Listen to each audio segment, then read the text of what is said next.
Anyway, when the song was released, Cardi would slip a detail to the public about one of Nicki's verses. It was different from what she first heard. The lyric in question was, "I'm with a couple of bad bitches that'll rip the party. If Cardi the QB, I'm Nicki and Barty." The final version had changed Cardi's name to Quavo, and Nicki would reveal that it was on the request of Atlantic Records. Nicki would tweet, "The corniest thing you can be is ungrateful. Give thanks."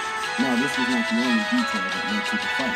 There were a lot of events, but this served as the perfect backdrop for September 2018, where the fight happened. Witnesses say Cardi came raging with two people, and Nicki had at least 10 bodyguards.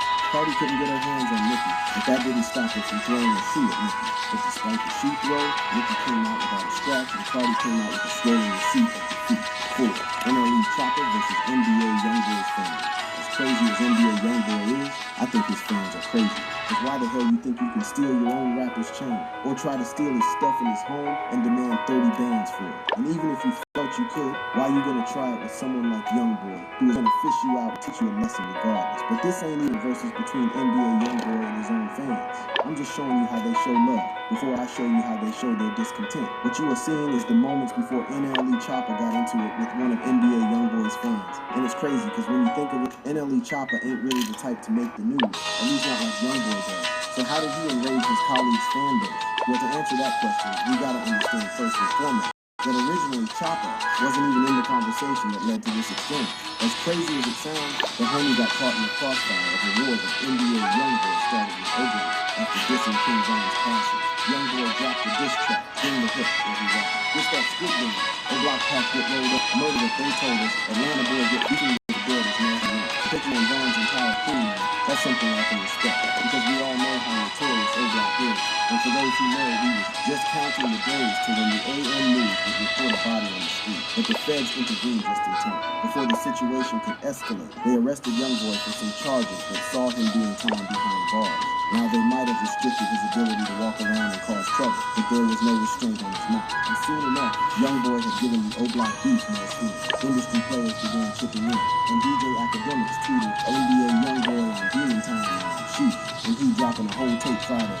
Lil Reese responded by saying, "That ain't no demon time, he just rapping like the rest of these rappers all rap." Then NLE Chopper made the error of responding to Reese, saying, "I stand that." Now Youngboy fans could have faced Lil Reese, but they didn't. Instead, they turned all of their heat on NLE Chopper and doubled down.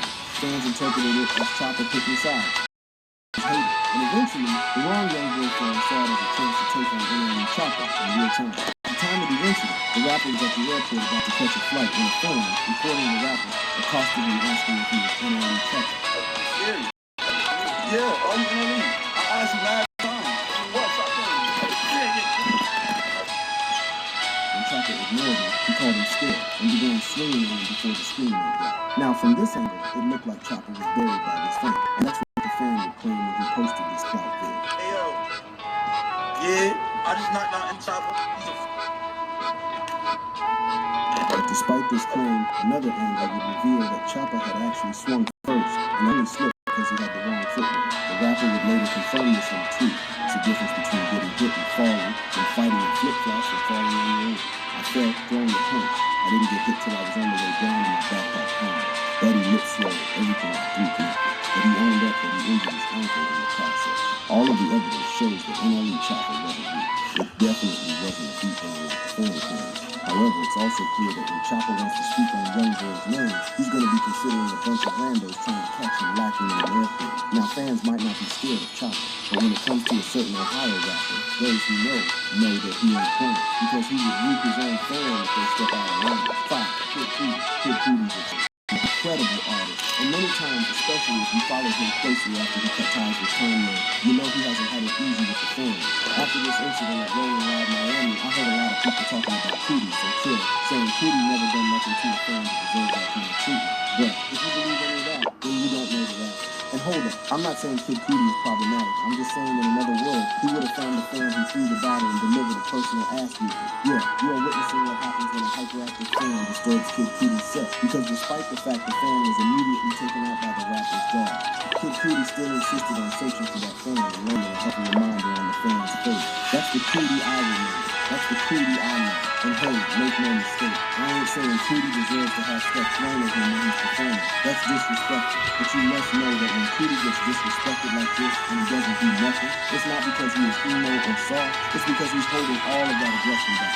Because if you thought this was the first time or the only time Cootie threw hands at a disrespectful fan, you are dead wrong. This particular incident was in 2010.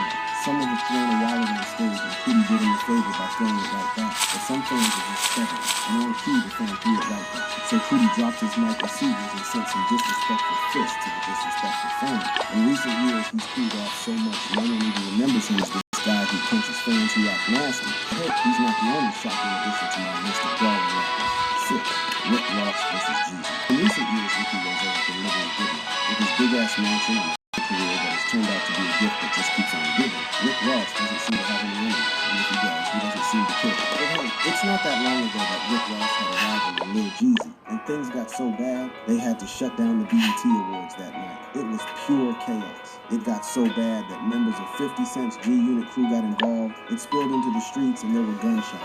So what really happened? And how did Rick Ross get into a beef that violent with another rapper? Well, as you might have expected, the beef didn't start out of nowhere. Like most rappers, it had something to do with some of the creative liberties Ross had taken with a particular EP he released called Albert Anastasia. The big Blowing Money Fast, an ode to Big Meech and Black Mafia family tree. Big Meech is Lil Meech's dad, and the man's been in prison since Lil Meech was like 5 or something. Now, when Jeezy heard the track, he took offense. Why? Well, at some point, Lil Jeezy was affiliated with Big Meech's BMF. But when homies checked, they found that nothing of the sort was on record for Rick Ross, even though the rapper had insisted he got Big Meech's blessing. About a month after Ross dropped his Albert Anastasia EP, Jeezy released a mixtape called 1,000 Grams, which featured his own version of BMF, Blowing Money Fast, called Death Before Dishonor. The song actually featured Big Meech on the track, and then there was the line, "How you blowing money fast, you don't know the crew? Oh, you part of the fans. I never knew." From here on, it was a lot of pretending that the two weren't beefing each other. Did you take Young Jeezy making a song called The Real BMF as a shot towards you? No, I didn't.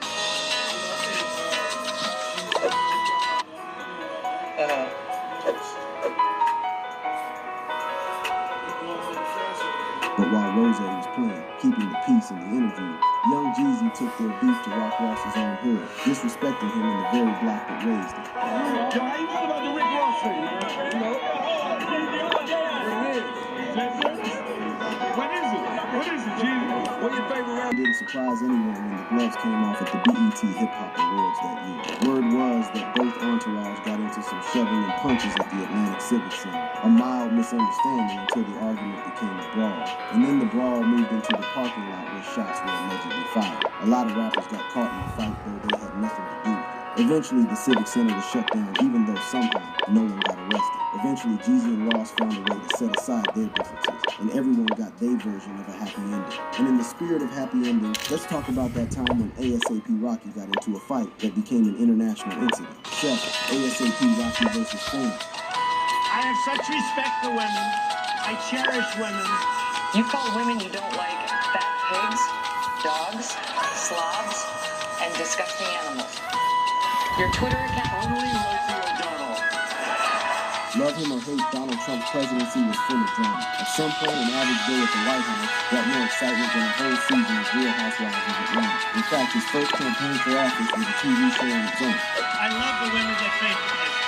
Those are the ones that love me. And what do you expect from a man who's been in the entertainment industry longer than many of us have been alive? Well, in 2019, a year before Biden took over, Trump found himself fighting to bring back ASAP Rocky home after he got into a fight with two friends in Sweden. Call it international drama. Yes, that's ASAP throwing a Swede across the street like a piece of lightning. But the story of how ASAP got into an international brawl has very little to do with how short his temper is and how annoying some fans can be.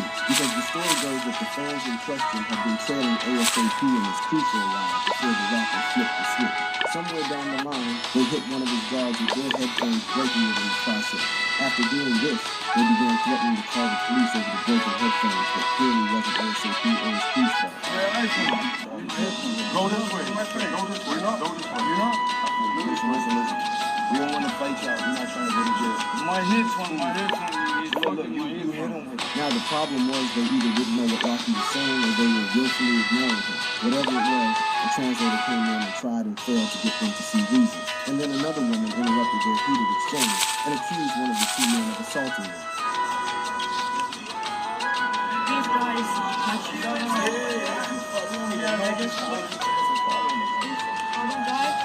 He slapped my ass and my girlfriend's ass. And that's when Rocky went Super Saiyan.